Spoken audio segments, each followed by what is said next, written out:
स्वागत है आपका प्रज्वल न्यूज़ एंड एनालिसिस में। तो दोस्तों आज हम बात करेंगे इंडियन पॉलिटिक्स के बारे में।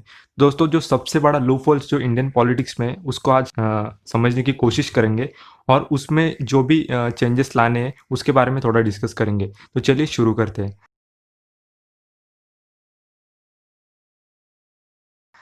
तो दोस्तों आज हम बात करेंगे इंडियन पॉलिटिक्स में क्या-क्या चेंजेस लाने चाहिए। तो सबसे मेन चेंजेस जो है वो है जो एमपीज़ और हमारे एमएलए जो इलेक्शन में खड़े रहते हैं, उनके लिए कुछ क्वालिफ़िकेशंस लाने बहुत ज़्यादा ज़रूरी है क्योंकि बहुत से एमपीज़ और एमएलए ऐसे हैं जिनको लोकल लेवल पे गुंडे भी कहते हैं और उनकी मतलब कोई भी क्वालिफ़िकेशन नहीं है। वो जो भी इंडिया में मिनिस्टर होते हैं बाद में जाके उनका कोई भी क्वालिफ़िकेशंस नहीं है, तो भी वो जाके मिनिस्टर बन रहे हैं और वहाँ पे काम कर रहे हैं। तो ये लोगों से एक्सपेक्ट भी नहीं कर किया जा सकता कि ये मिनिस्टर होके पूरे राज्य के लिए या पूरे देश के लिए काम कर सकते हैं।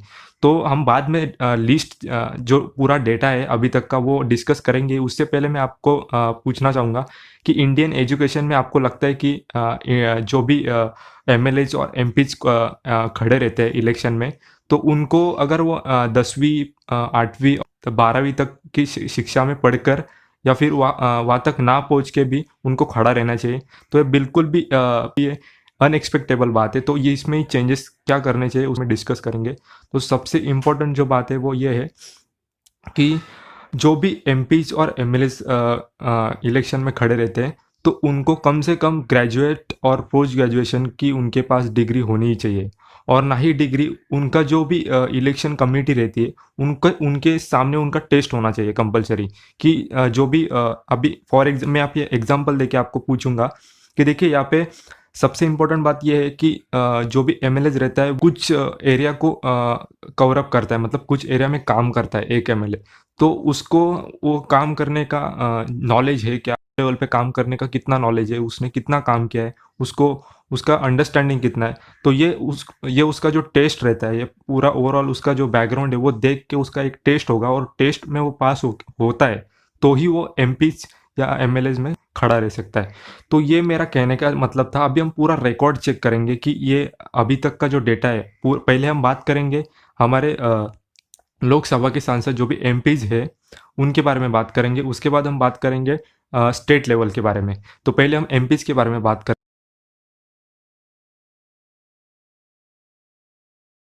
जैसे कि आप स्क्रीन पर देख रहे हो ये लिस्ट में आप देख सकते हो। मैं स्पेशली आपको बताना चाहूँगा महाराष्ट्र का जो महाराष्ट्र जो जब जहाँ पे लिखा है वहाँ पे टोटल मिनिस्टर देखिए आप।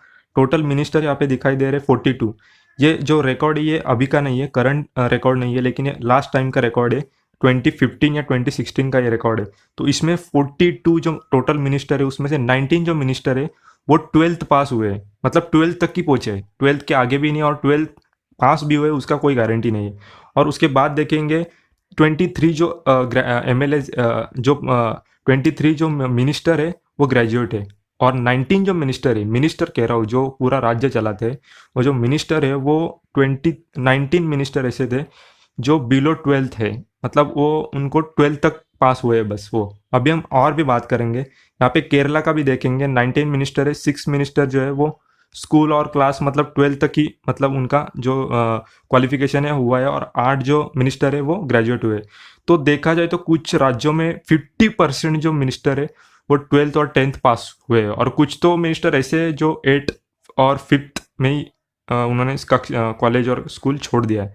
तो ये अभी और आगे भी थोड़ा बात करेंगे। देखिए ये भी एक वेबसाइट का जो डाटा है निकला हुआ है। अभी स्पेशली मैं पर्सनल देखूंगा। यहाँ पे देखिए महाराष्ट्र के बारे में थोड़ा बात करेंगे, महाराष्ट्र के और यूपी के बारे में। तो महाराष्ट्र में मैं दिखाना चाहूँगा आपको, ये गणेश नाइक है बीजेपी के 10th पास एमएलए है। उसके बाद नीचे जाके ये देखिए प्रकाश भास्कर भास भारसकले जो है वो बीजेपी के सांसद है, वो 8 पास है बस, एमएलए हुए तो भी 8 पास है तो भी एमएलए हुए। बाद में एनसीपी के भी यहाँ पे दिखाना चाहूँगा मैं।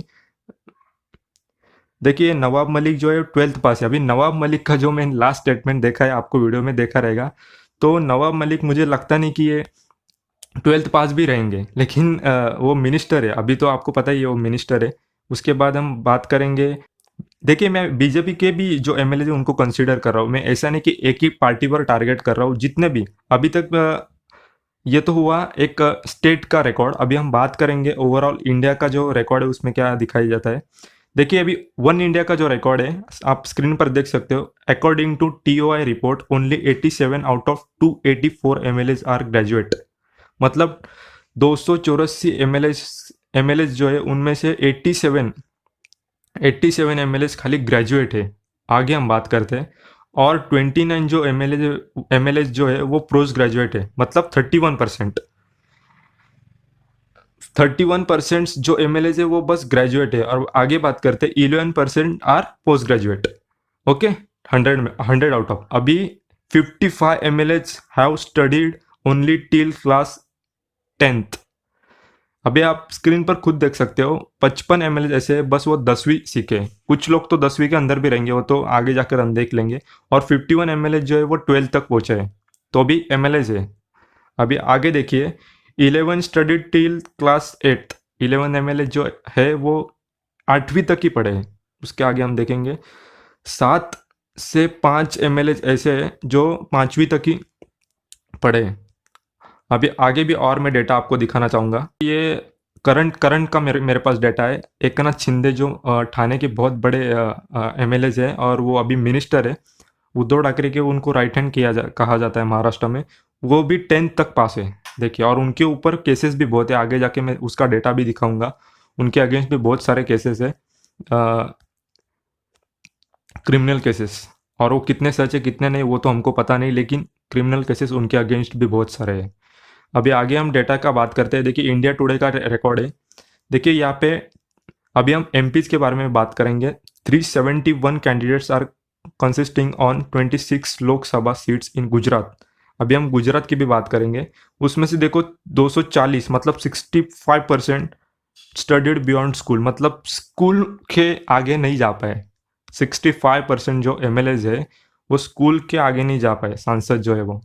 और 30% जो कैंडिडेट है वो हायर एजुकेशन अटेंड किए, बस 35%, वो भी अटेंड किए। 30% जो कैंडिडेट है वो ओनली हायर एजुकेशन अटेंड किए, पास आउट किए, वो भी उसका भी कोई गारंटी नहीं। आगे देखेंगे 2% ऑफ कैंडिडेट्स आर इलिजिट, मतलब वो तो स्कूल से ही बाहर हो गए। अभी आगे भी हम बात करेंगे। देखिए आगे कुछ स्टेट्स का डेटा भी इन्होंने दिया है। देखिए Gujarat is followed by Kerala where 54% candidates have studied till school level only. 54% Kerala में देखिए आप, 54% जो कैंडिडेट है वो ओनली स्कूल लेवल तक ही पढ़े हैं। उसके आगे देन कम महाराष्ट्र में 51%। 51% जो कैंडिडेट है महाराष्ट्र में, वो आप देख सकते हैं 51% जो कैंडिडेट है वो बिलो 10th तक की उनकी क्वालिफिकेशन से। अभी छत्तीसगढ़ में भी देखेंगे 50%। ऐसा ओवरऑल अगर देखा जाए तो हर स्टेट में 40 to 50% जो कैंडिडेट्स है वो 10th तक ही पढ़े हैं। रियलिटी में मैं आप बताना चाहूँगा आपको, बहुत सारे वेबसाइट पे मैंने रिसर्च किया। अभी देखिए यहाँ पे तेलंगाना का भी रिकॉर्ड दिया है। तेलंगाना में भी 49%, देन कर्नाटका में 49%। मतलब एवरेज निकाला जाए तो ओवरऑल देखा जाए तो 50% तक जो कैंडिडेट्स है वो ग्रेजुएट की बात तो मतलब अलग ही हुई, 10th तक खाली पढ़े हैं। 10th के नीचे ही समझ लो आप। वो पढ़ के भी वो MLAs हुए और MLAs होके MPs, कुछ लोग तो MLAs होके मिनिस्टर बन रहे हैं, तो सोच सकते हैं आप। अभी हम बात करते हैं ओवरऑल डेटा आपने देखा।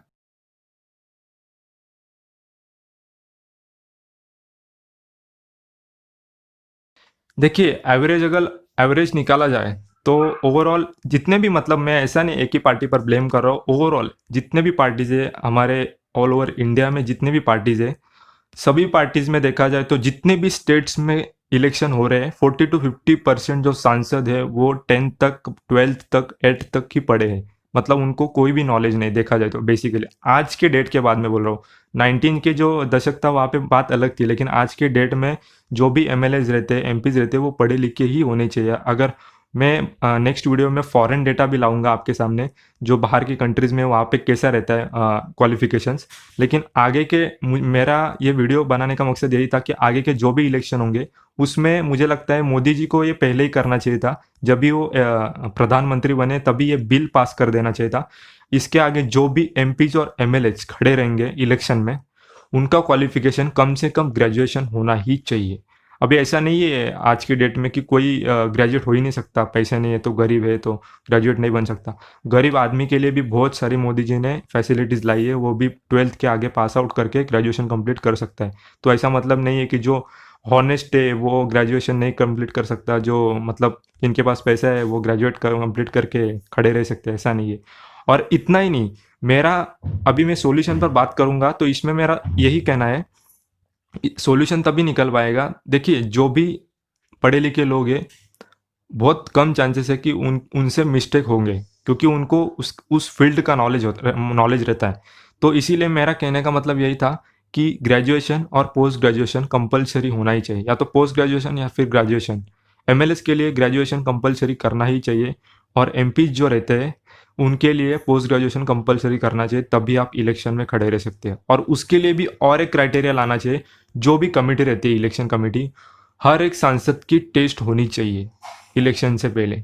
हर एक सांसद की टेस्ट होनी चाहिए, वो कैपेबल है या नहीं इलेक्शन के लिए, या फिर राज्य चलाने के लिए, या फिर उसका जो भी उसकी जो भी पोजीशन है वो पोजीशन के लिए वो कैपेबल है कि नहीं। जैसा इंटरव्यू होता है जॉब के लिए कि वो कैपेबल है कि नहीं, उसी तरह जो भी एमपीज है वो कैपेबल है या नहीं, इसकी टेस्ट होनी चाहिए। उनके पास जो भी, अभी इंडिया में आपको पता ही रहेगा, स्कूल भी उसी का रहता है, कॉलेज भी उसी का रहता है, तो वो आराम से पास आउट होके डिग्री लेके निकलता है। लेकिन उसका अगर टेस्ट होगा, मतलब हमारी जो कमेटी है, इलेक्शन कमेटी, उनकी तरफ से, तो उसमें सब पता चलेगा उसका नॉलेज कितना है, वो कैपेबल है क्या नहीं वो सीट के लिए।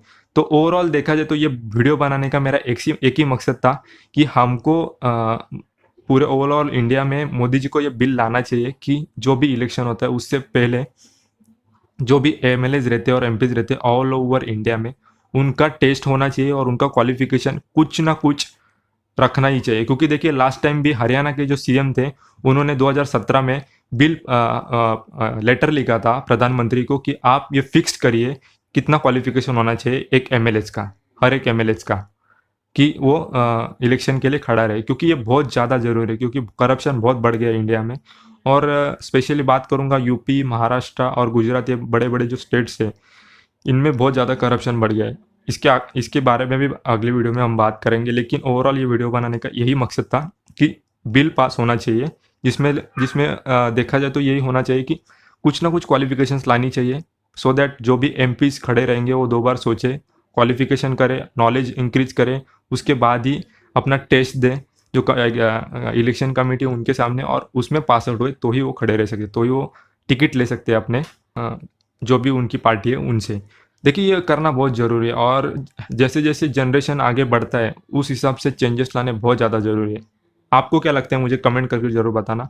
और अगर ये मेरा वीडियो आपको इन्फॉर्मेटिव लग रहा होगा तो चैनल को सब्सक्राइब करें, और मुझे सपोर्ट कर सकते हो आप patreon.com पे। बहुत बहुत धन्यवाद।